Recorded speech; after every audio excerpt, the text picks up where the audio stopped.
How are you, my brother? What's up, man? How you doing? Good. Good morning. Good morning. So what'd you do so far today? Got up, took a shower, got the kids ready for school, took the kids to school, and So no homeschooling. now I'm here. What's that? So no homeschooling. No, we're rolling the dice. Our kids go to a pretty small school, so they've taken a bunch of actions to try and minimize the risk, and they really wanted to go back, and they're wearing masks, all that stuff. So yeah, when I was a kid, I liked going to school. My kids love it. That's why the kids. That's where everybody's at. What's that? So that's where everybody's at. Ain't nobody at home. Yeah. So introduce yourself. Tell us what you do. A brief introduction, because we can get into the essence of it a little later. Yeah, absolutely. So I'm Joseph Macchia. I am a designer, furniture maker, artist, and I make things. Cool. All right. And where are you located? Just outside of Milwaukee, so I'm right on the border in terms of my shop. Okay. Yeah. So are you Cheesehead a Packer fan? Yeah, Packer fan for sure. Right. But at this point in my life, like, I'm a casual sports fan. I'm not a diehard. I mean, I enjoy watching stuff here and there, like playoff sports. I'll get on board. So you're not going to get in a fight with a Chicago Bears fan? No. So, yeah, my family's divided. There's a lot of Bear fans and a lot of Packer fans. And, are they civil? Yeah. I mean, they give each other a hard time, but. All right. Okay. So now we're going to get into some questions to get to know you a little better. Yeah. Then we get into your journey. Let's do it. If you had the opportunity, would you go to the moon?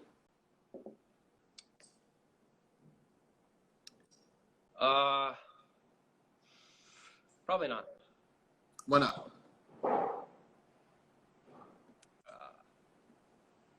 I think at this point in my life, there's so many things I still like to explore and see here. I mean, don't get me wrong. If you guaranteed me that it would be a ride that I could handle, that I wasn't going to lose my stomach and think I'm going to die en route, maybe then I'd be down. But funny story, we went to Disney a year and a half ago or something, and they have like this Mission to Mars ride. So this was like a dream of my mother-in-law, to take the family to Disney. And so we all got on board. But they have a Mission to Mars ride. And I went on it with my brother. Else bailed. And I literally thought that was my end. So after experiencing that, I'm like, I don't think I'm cut out for it. So wait a minute. This was a roller coaster ride? It's like a simulation. Okay. You get in this thing, and then they move you this way and that way, and you're looking at a screen, and you literally feel like you're flying to Mars. I mean, it was nuts. So, I don't think I'm cut out. All right. What word or phrase do you overuse? Well, when I'm writing something, probably just. I have to self-edit. I throw it in all the time, and it's a pet peeve of my own, and I still can't break it. And then I think if it's like a phrase, if people have been following me, probably on Instagram stories, they've probably heard me say, it's been a minute, many times. So I'd say those two. Okay. What is your least favorite thing to do?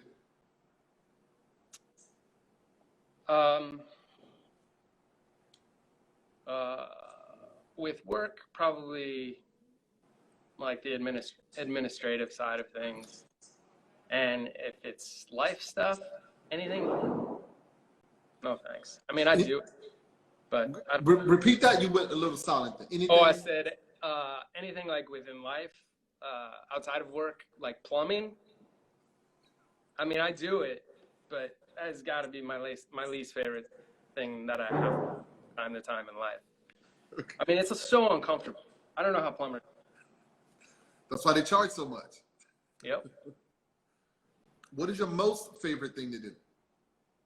Laugh. Beautiful, beautiful. Laugh. And in particular, probably laugh with my kids, my family. All right. Okay. So Amy's on here, right? I'm going to ask you this question. Uh-oh. And hopefully she can answer the question at the same time. She can answer it? Yeah, maybe we can get a simultaneous answer. All right. You All right. ready? I love you, honey. What is the one thing your spouse or significant other would like to change about you? Hold it. Let's see if she answers first. Let's see if they match. Well, she might be working. We'll see. Oh, okay. All right. So go ahead. We'll see if we get her. So I don't know why my screen keeps dimming. The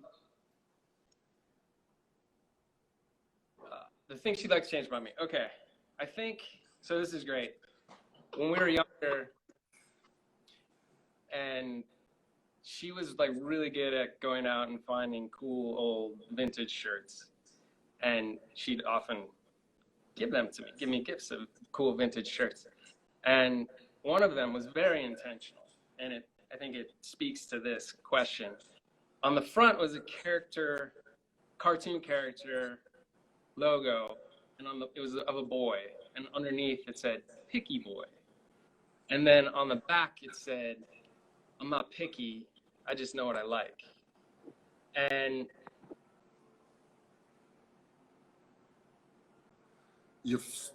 apologies. So I think how that ties in is I'm a little particular with things.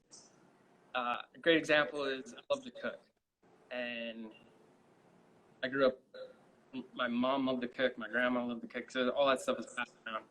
And I always kind of go the extra mile with things.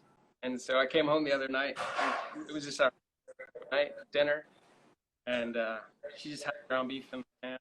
She was browning it. And I took a look, and I was just observing, and I was like, huh.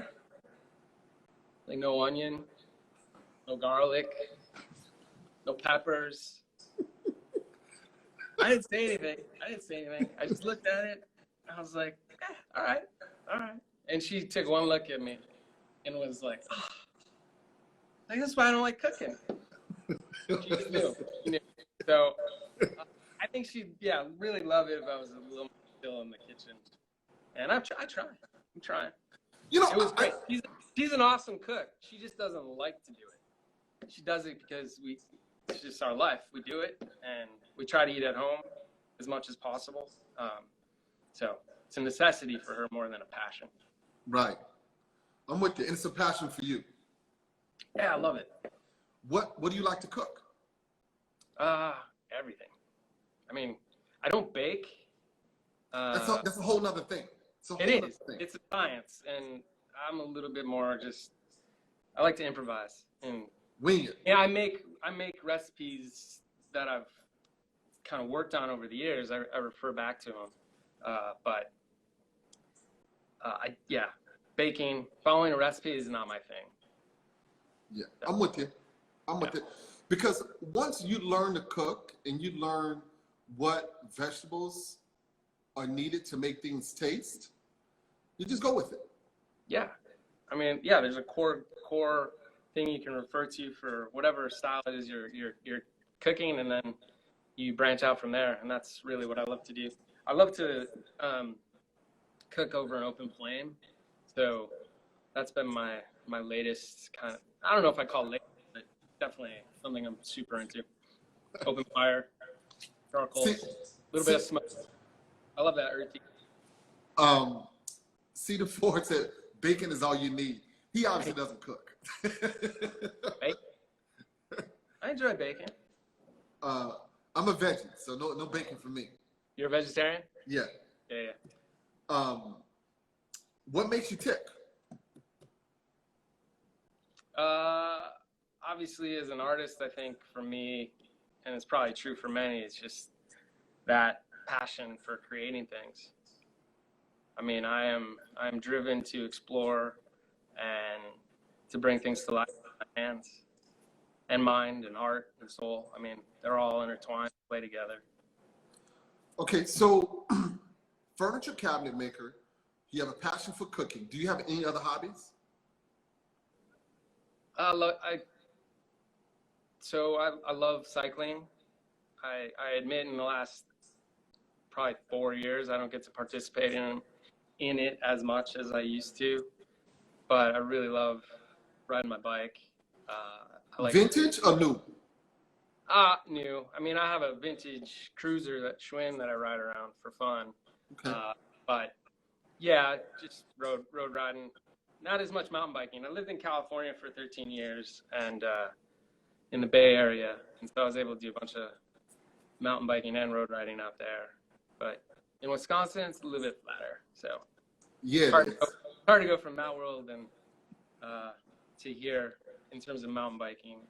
But back here, gravel riding's big, so I haven't gotten into that yet. But explore that. What is gravel riding? You ride like a road bike outfitted with larger size tires, a little bit knobby tire, and yeah, they do huge rides with those things. And then there's sections where you got to get off your bike, jump over obstacles, and it's crazy. Okay. Guys are pretty gnarly, and girls, men and women, excuse me. Be careful. You got to come correct now. Now, Michael said you're a closet songwriter. Oh yeah. Well, I was gonna mention that for sure. I used to perform more. Obviously not obviously, but I don't do it anymore. But I still kick around on my guitar a little bit, write some music, play with the kids. We have some fun, do some improvised jam sessions, and write songs in the moment, which is provides plenty of laugh and heartful moments for sure. Like they connect to that. It's a good bonding thing too, for sure. All right, cool. What irks you the most?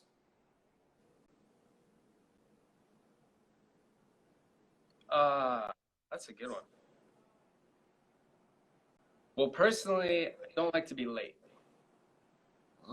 So, what about Amy? Oh, has no problem being late.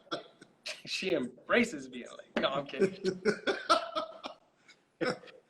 Yeah, so we're pitted against each other in that regard. So, but yeah, personally, it's really challenging for me. I beat myself up over it. But in the modern era, it seems like so many people are okay with that 10-minute window. So yeah, everyone thinks that. Internally, I struggle with it. Were you ever in the military? No, I don't know where it comes from. Right. What sound makes you happy? Well, I think I already touched on this a little bit, but laughter, hearing my kids laugh.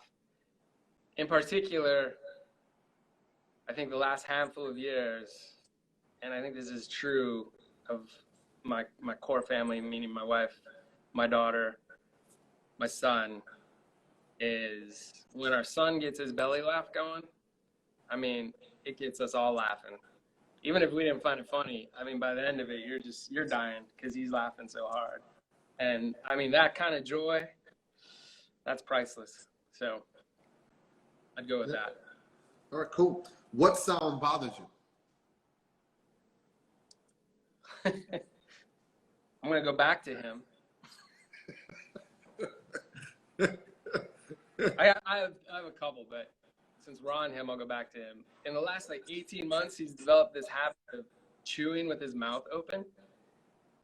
And I'm like I'm ready to send him in the next room to go eat his meals because I'm like, and he's not. You'd think like after 18 months, because he never used to, and now all of a sudden he's doing it. How old is he? He's 7. So he's like, yeah, he's every meal.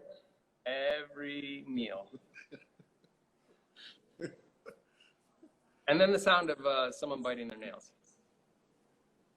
Okay. What profession other than your own would you like to try?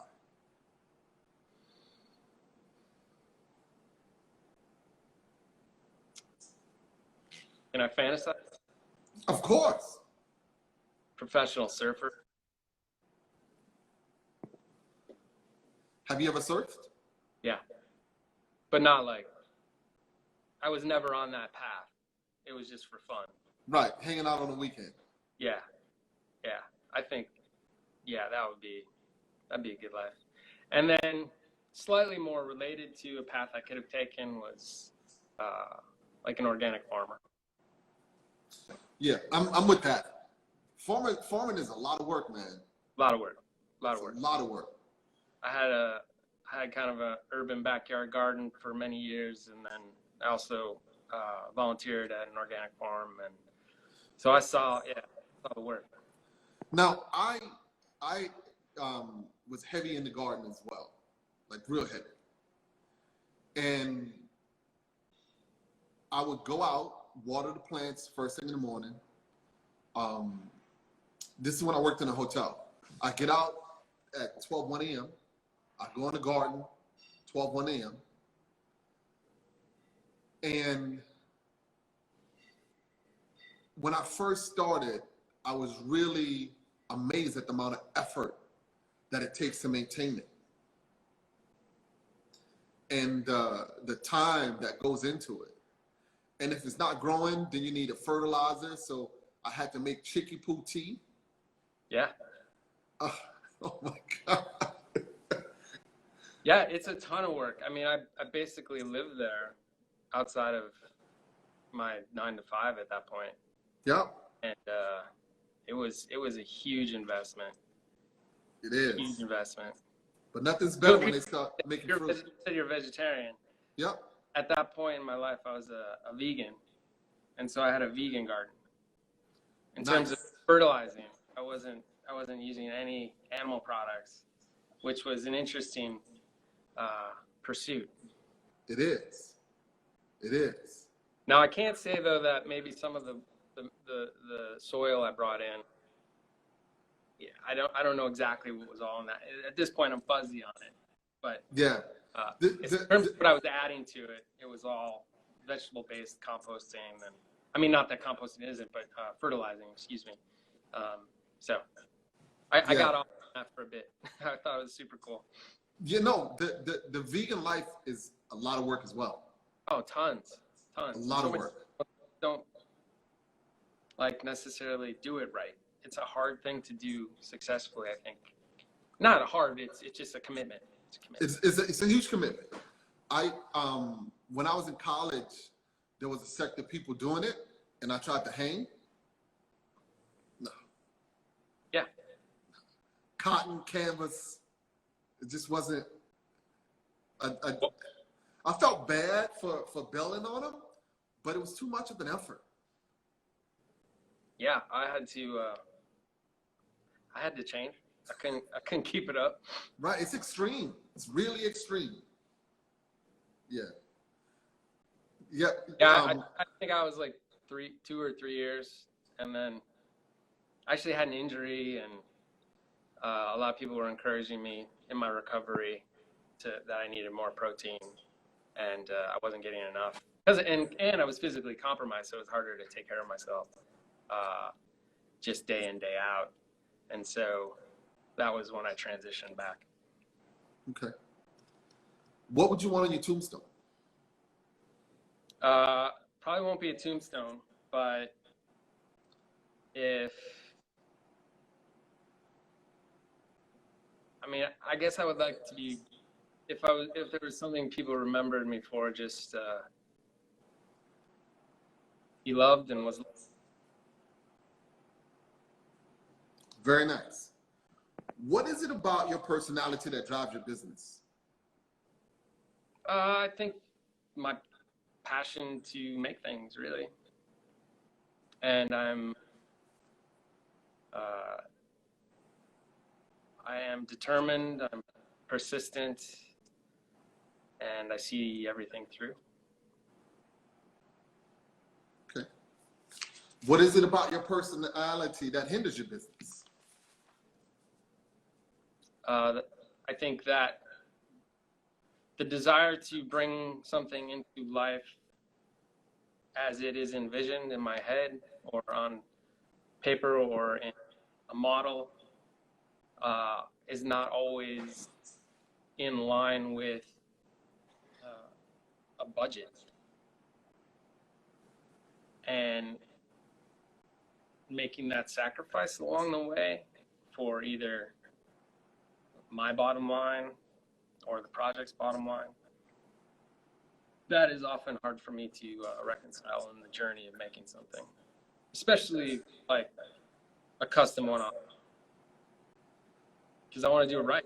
I'm going to do it right as far as I'm concerned. Right. So that's challenging, gets in the way. It does. Because as much as we love to do this, everything is about the bottom line. It's a business. It's a business. Who would you travel cross country with on a motorcycle?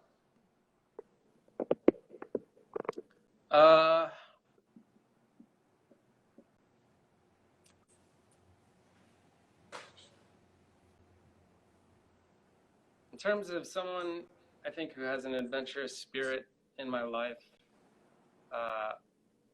that I could go today or tomorrow, my cousin Robbie. We always have a ball together. Right. And then a fantasy would be if either of my kids wanted to do that someday. That'd be cool. How many kids? Two. I don't think that's up my daughter's alley. She's a little more cautious, but my son's a bit adventurous, so I could definitely see him coming to me at some point and be like, "Dad, let's do this." And then I'd have to learn how to ride a motorcycle because it's not something that's in my wheelhouse currently. Yeah. Well, okay, let me tell you a little story about my son. 10 years ago, maybe 11, 12 years ago, I had a 1966 Beetle with a hole in the floor, and it was a hardtop convertible. It was a hardtop sunroof. And one summer, we decided we were going to go roller coaster riding. So everything I do is extreme. So we did 87 roller coasters in that summer. We flew to 87. We flew to Cleveland.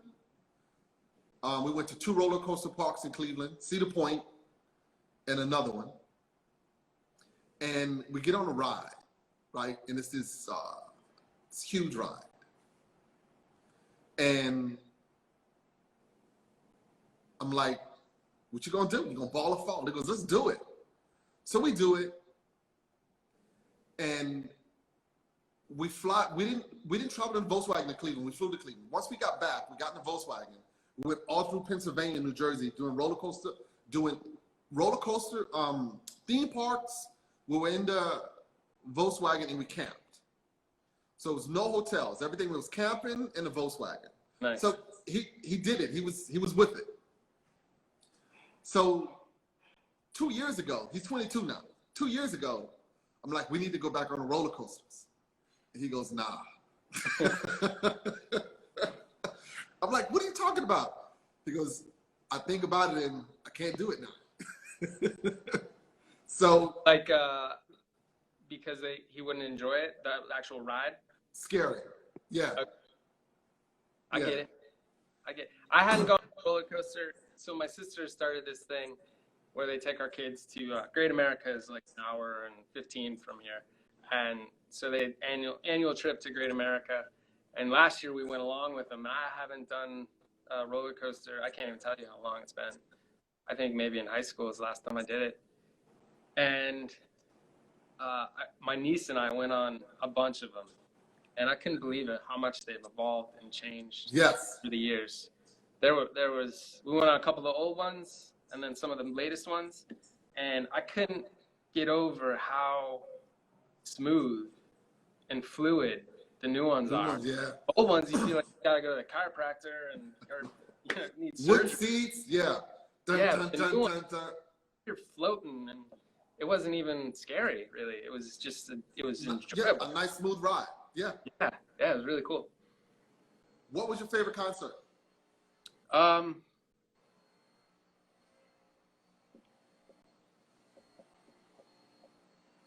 So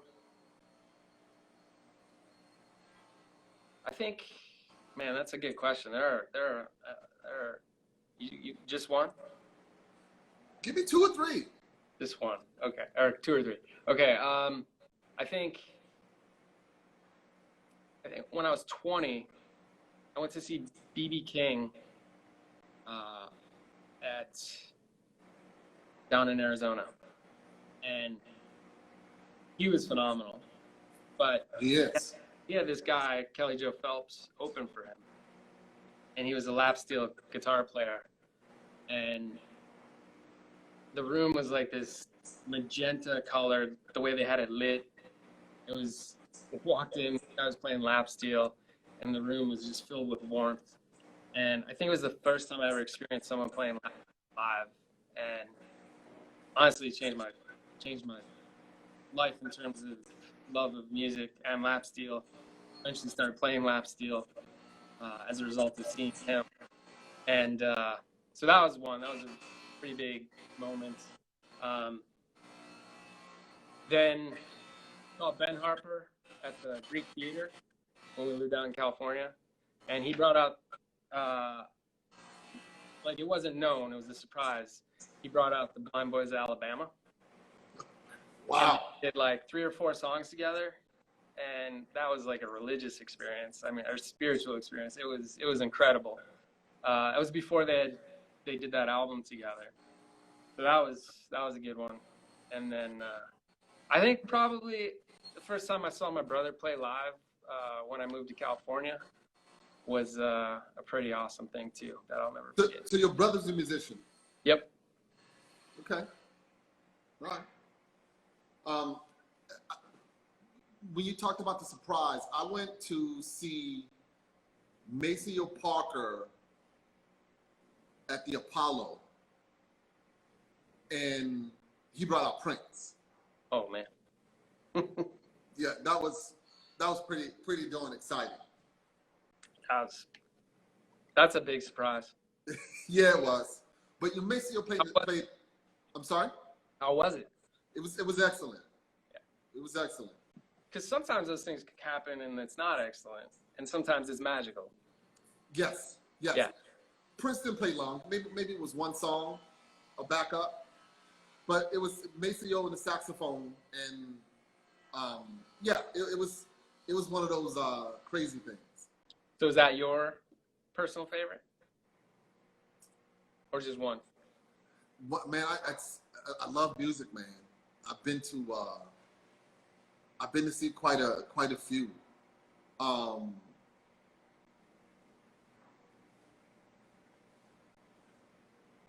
At the moment, that sticks out. Yeah. That sticks out. I saw the Crusaders. They were good. The spinoff with Maceo Parker, Grover Washington was supposed to be in them. Urban Nights. It was a jazz band. That possibly was the best concert that I've been to. I saw BDP, Boogie Down Productions in New Orleans when I was like 15. That was crazy. I can imagine.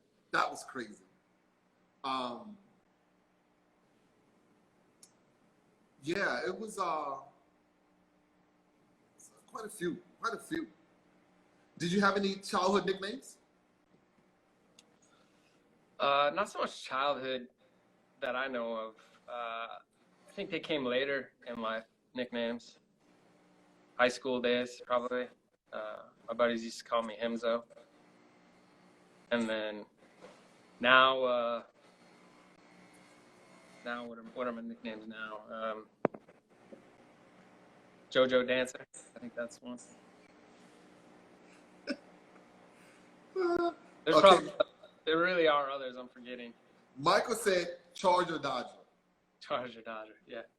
Yeah, there's a bunch. All right. But they all came as an adult. Okay. When was the last time you cried? I don't specifically remember, but it's not infrequent. I'm sure sometime in this pandemic, I've cried for sure. All right. What impact do you want to leave on the industry?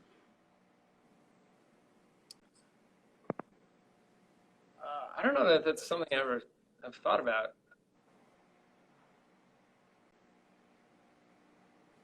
I think if my presence in this niche of the creative world promotes anything outside of the objects I'm making, probably just resource utilization. Okay. And the importance of that. Right. I think it's one thing to make things, and it's another to try and make them sustainably. Yeah, two completely different things. Yeah. When And was? I know you know. Say it again. I said I know you know. Yes. You're the whole urban wood thing as well, so Yeah, it's I'm sure we'll touch on that. yeah, it's kind of like the vegan thing. It's definitely the more difficult approach to doing things. Absolutely. I mean, the amount of work is mind blowing. Yeah. Commitment it takes as well. Right. From saving the tree to the moment it's actually ready to be used. Exactly. Time investment. And sometimes the more challenging thing is some people don't even care. No. Yeah, so I mean, really, that speaks back to bringing that awareness to the community. I think the whole would be a great footprint to leave behind. Yeah. Footprint, whatever. Do you have any black friends? At this point in my life, no, like not daily contact. When I was in the Bay Area, definitely. Right. Lifelong friends, but yeah, people I see frequently, no. Yeah. Now, go ahead, sorry. No, you go ahead. I was just gonna say we moved back from the Bay Area, which was just a melting pot of people from all over the world, and to Milwaukee, which I've in the last handful of years really come to discover is one of the most segregated cities in the country. And I mean, you see it, but you don't always realize it. Yeah, it's like in this country, we're so concerned with living in our life until we don't often look outside of the glass that we're in to see what's actually going on until there's something that reminds us, wait a minute. Yeah. Are we really like this? Yeah. That's what it was like for me when I remember reading it, and it was a handful of years ago, and I was like, wow, yeah, it is. Because all of a sudden you're in the fishbowl, and you weren't before, and I mean, you subconsciously realize all the, you don't always identify with them immediately, and it can be something as simple as reading an article, and you're like, it just turns it all on its head. Right. Perspective. Yeah, because I grew up in New Orleans, black high school, black college. Everything was intentionally black. Lifelong black friends. But since I've been doing this, I haven't made many black friends. it's all mostly white men because that's the industry. Yep. And I was thinking about that when I was asking people, do you have any black friends? I'm like, how many have I gained since I've been doing this?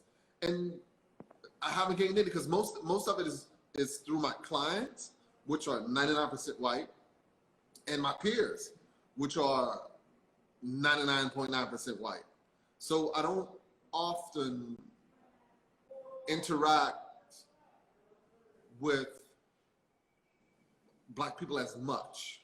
Yeah. Now, you know, my family, my old friends that are still friends, but as you stated, the new since the move is a little bit a little less diverse. Yeah. How's that sit with you? Man, it's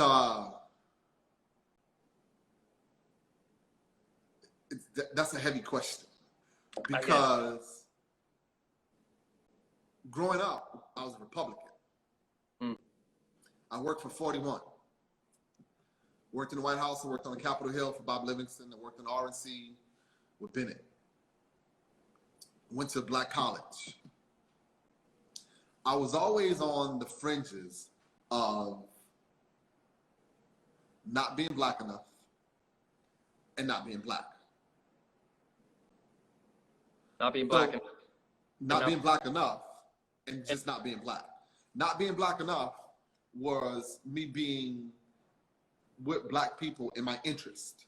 Sure. Be it old cars, be it politics, be it high school with wingtips, and working in politics and not being black. I mean, and being black.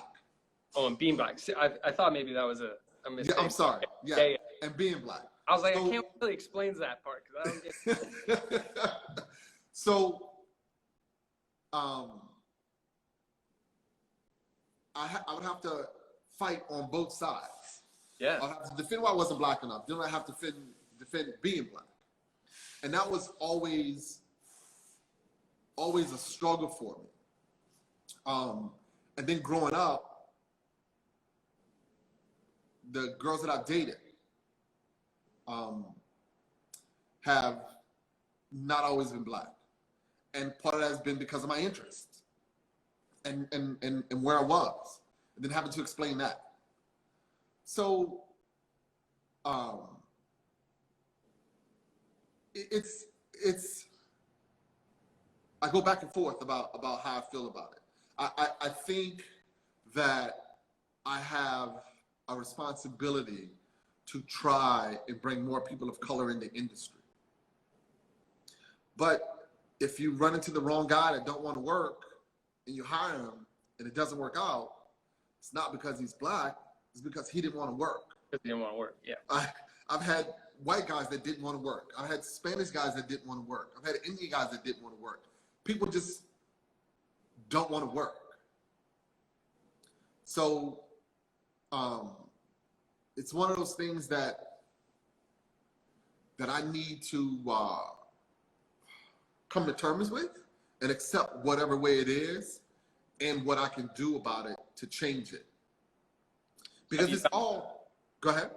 Have you found these discussions have led you to, have they opened doors in that regard?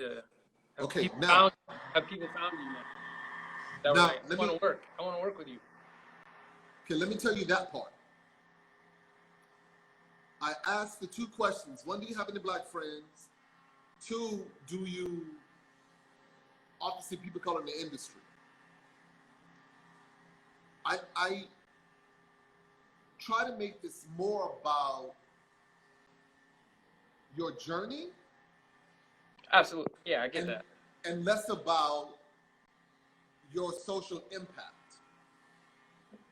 Because if we get into the social impact, your journey becomes secondary.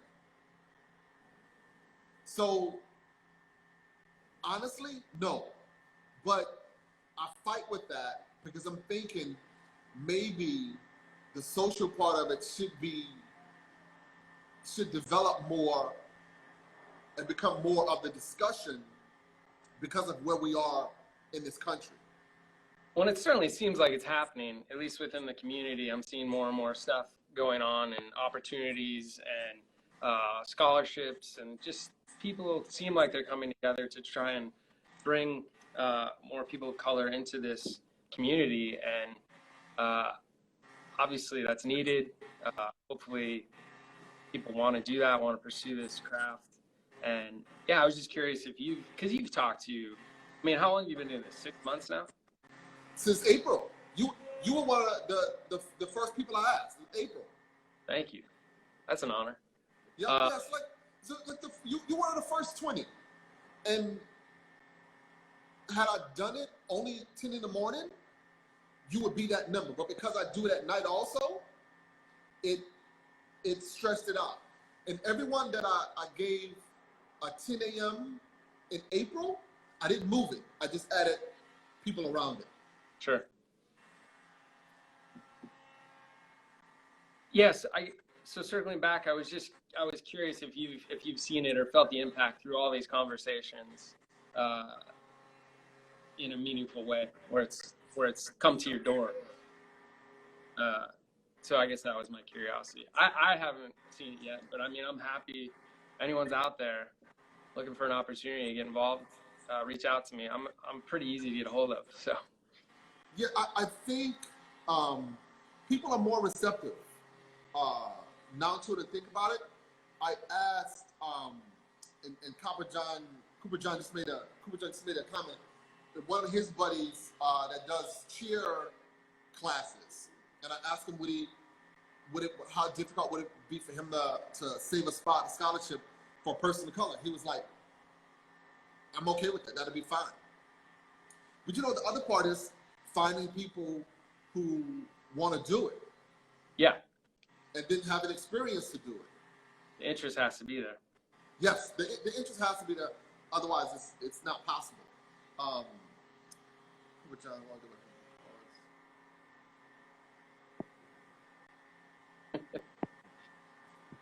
Yeah. It's a game of numbers.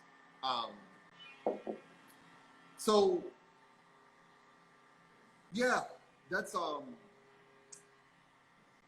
it. That's I think. Last question. All right. And Jeff, you're right. He goes, this is becoming an interview in reverse. I saw that. Important stuff here. It is. And a lot of times, people don't ask you my view. They're just answering the questions. And I think that has a lot to do with comfort level. Because a lot of times, people aren't comfortable enough to say, what do you think? They're just talking, which is fun. Who would you like to most have a conversation with? Ooh. Living, dead, doesn't matter. Yeah, doesn't matter. Wow, that is a...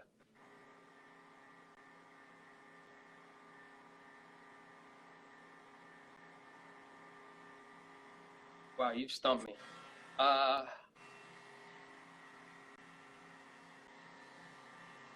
Okay, I'm gonna go a little sentimental here. I didn't get to meet my paternal grandfather, and I think my father talks about him. Well, my father's passed away, but talked about him in high regard. I'd like to have a conversation with him, connect that missing kind of link to immediate heritage. Yeah, seems like he's a great guy. All right, cool. All right, so, are you at home or at your shop? Shop. Okay. So we have 12 minutes. Now, until Instagram cuts you off at 60-minute intervals. Sure. So, do you want to simultaneously give us your story, how you got into it, why you did a tour, how you want to do it. I think I may have a little time after. I'll probably have 15 minutes after. So get into your story. No, you know what? Let's get into the story. All right. How you got started in this, and what got you in this direction? What got me what? What pushed you in this direction of making furniture? It was kind of a long, winding road to get here to the point where I was actually making furniture. I did a lot of different things, explored a lot of things. I've always approached life since I was a little kid, just knowing I was a creative person and kind of didn't exactly know how to exercise that in this world. And I think in high school, it really solidified in me that I wanted to be an artist. Really wanted to be a sculptor. And, my parents, knowing how difficult life is, encouraged me to get a degree and things of that nature. I tried that, but it didn't work out. And then I ended up in California and worked for a natural food company for many years. Explored. I was really exposed to food and where it came from at farmers, and met farmers and learned about organic foods, and then turned into me wanting to become a farmer.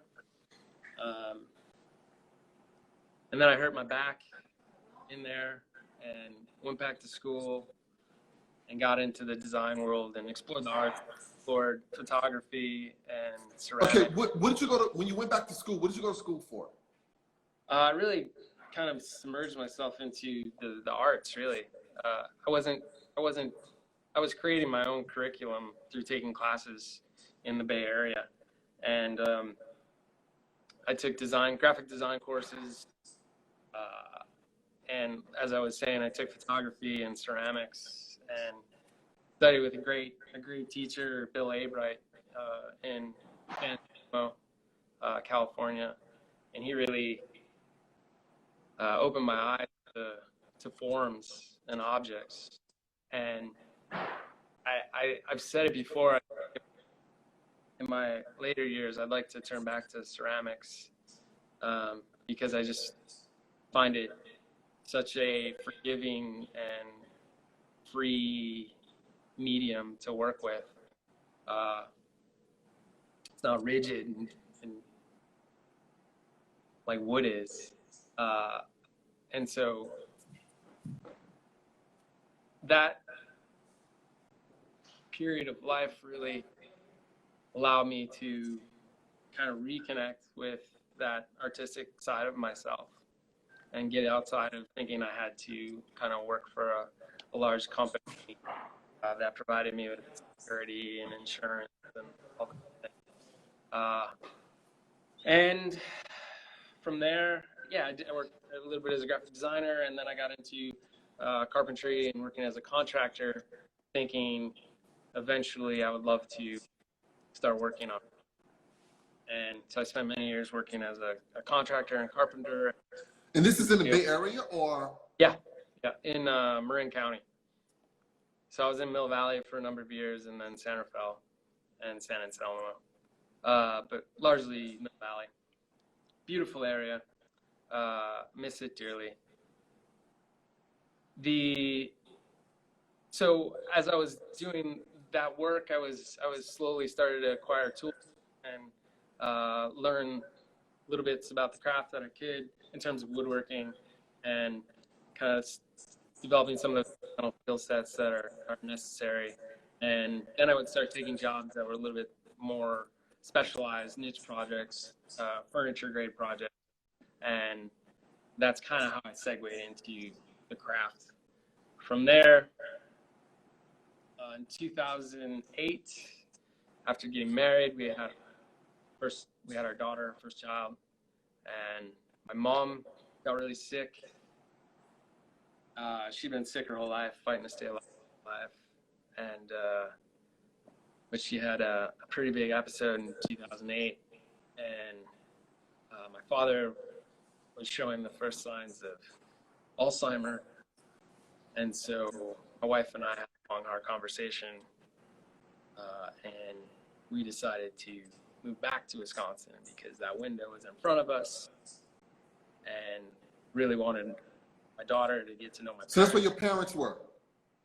Yeah, so I'm born and raised here in Wisconsin, and so a huge family back here. My brothers are still out in California. We had all the boys migrated out that way after high school. My sisters are still back here, and my parents are back in our extended family. So, yeah, we decided to come back.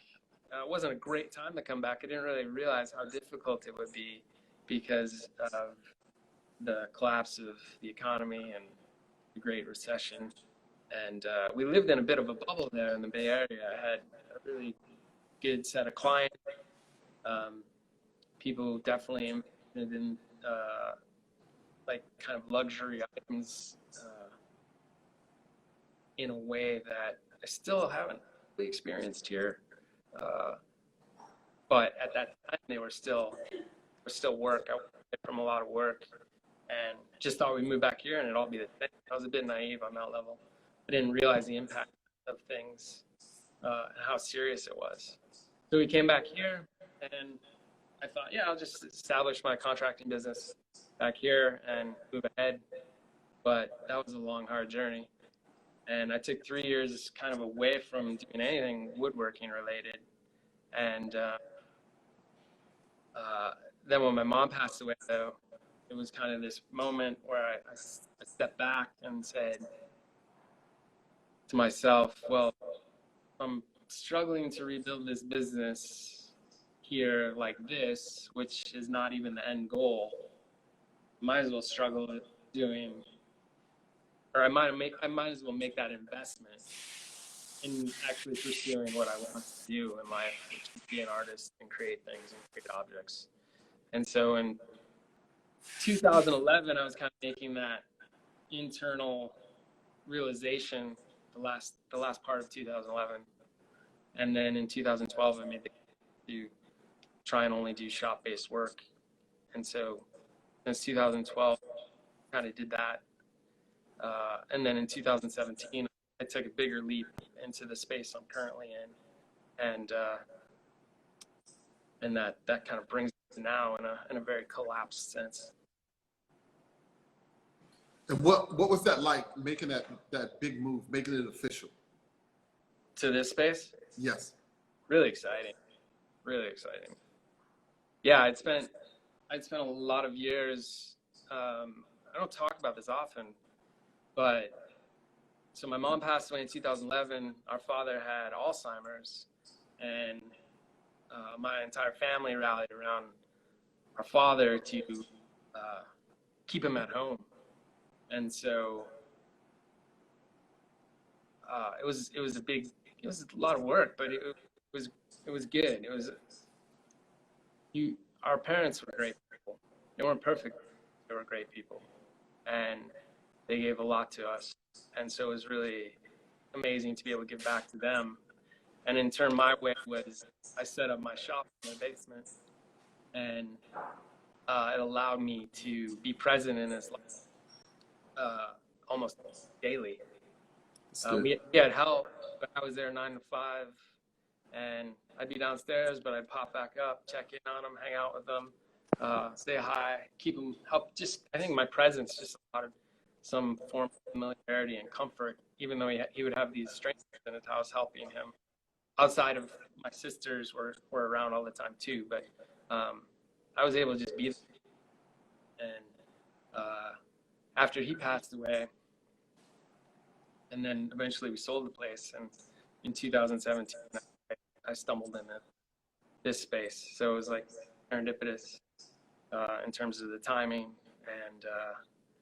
and then it was, yeah, very exciting, but it's not easy. It's not easy. It's not. How big is your current space? It's just a fraction under 5,000 square feet. Wow. Yeah, it's a big space. Yeah. And is it just you alone? It is. Okay. Let's do the tour. All right. Is that wine behind you? Yeah, so this is yeah, I can't show all this because I still haven't released Got it. some of it, but I'll see if I can keep it up. Yeah, so this is a wine racking. I thought that was your collection of wine. I've done. These are all empty bottles Okay. because it doesn't look as good without bottles in it. Right. But yeah, so this is kind of a booth. There's a big table here, but I don't want to show that right now. So this is a little bit of an office showroom area. Okay. And Very then nice. I have this is a little break room, bathrooms. Let me get into this shop.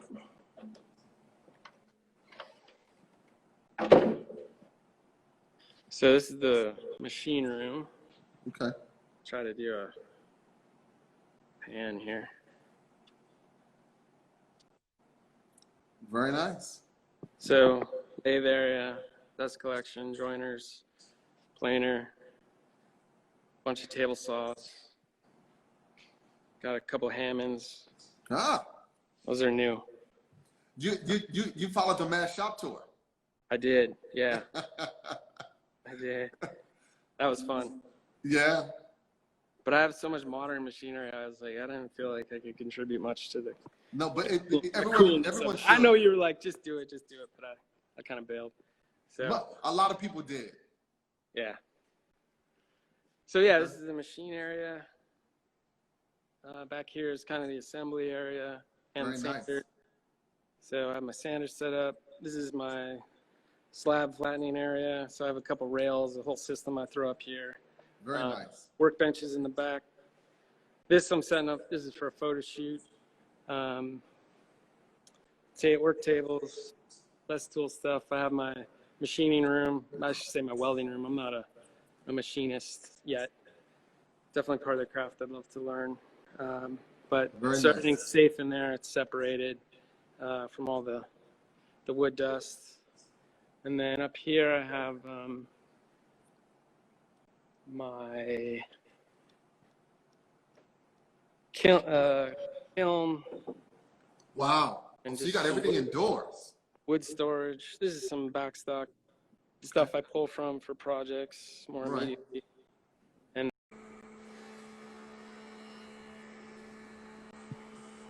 What's up? Sorry about that, man. It was Yeah. like 60 seconds left, and it was also a signal died. where did you guys lose me? No, the signal. It was a bad signal. Oh, So yeah, no, right in where you at right now? In the you in the storage room. I was in the store. You were talking about the kiln. Oh yeah. So I was just okay.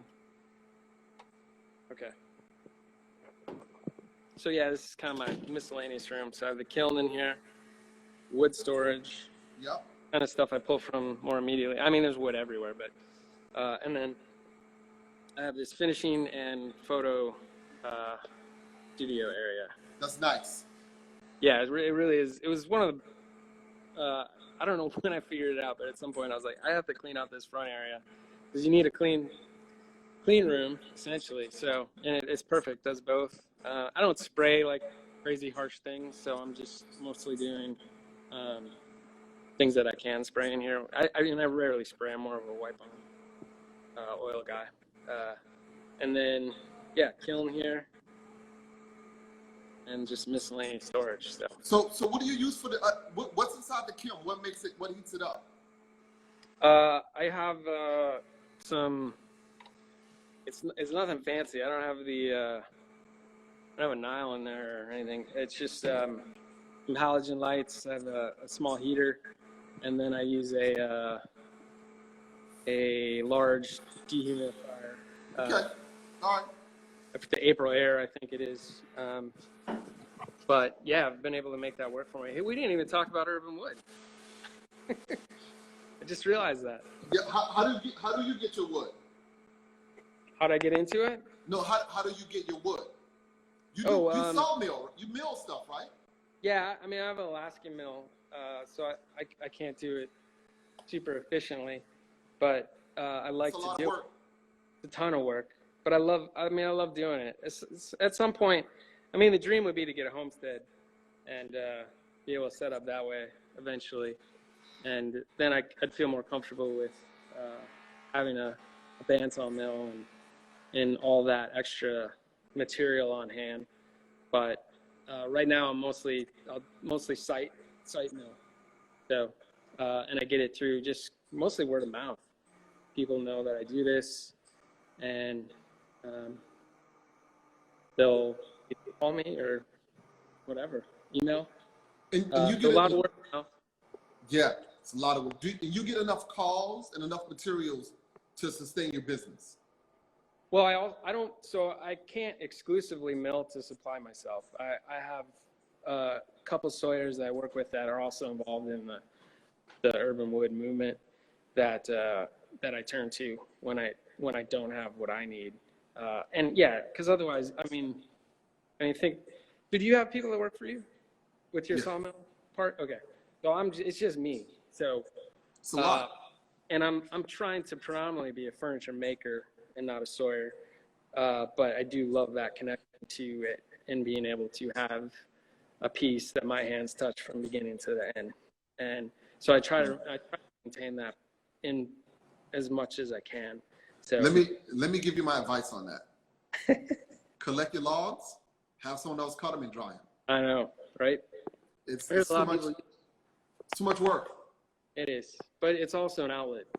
So, but that's where I turn to these other guys. So that I buy material from because yeah, I can't do it all. Yeah, It's and you don't impossible. need to do it all. But I like to do it. Okay. All right. What woods do you like working with? I mean, if you look at my body of work, it's predominantly walnut, but I love cherry, I love white oak, I love ash, and but I mean, yeah, I think it has to be walnut Okay. because that's what I make the most things with, for whatever reason, and And it's not intentional, it just is. and walnuts plentiful there.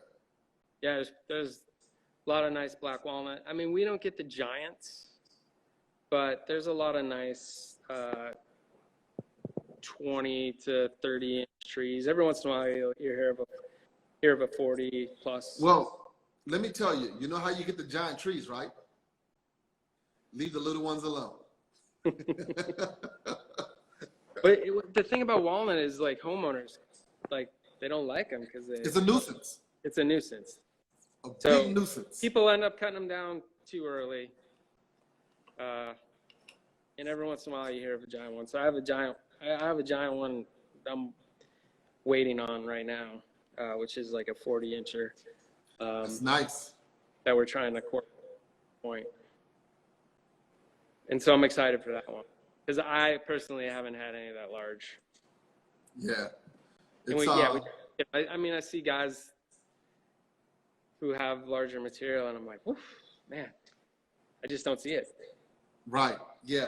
And the thing with larger materials like that 40 incher, depending on how big it is, that needs a big grapple or a crane. Yeah. It's so much other stuff that goes with getting that big tree.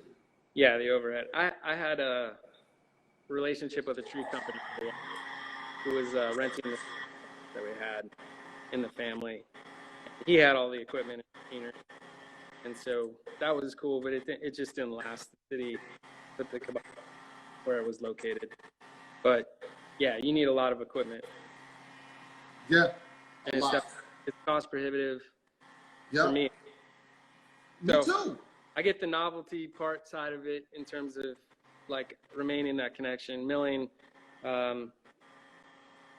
quarterly, not daily, and I love it. Yeah.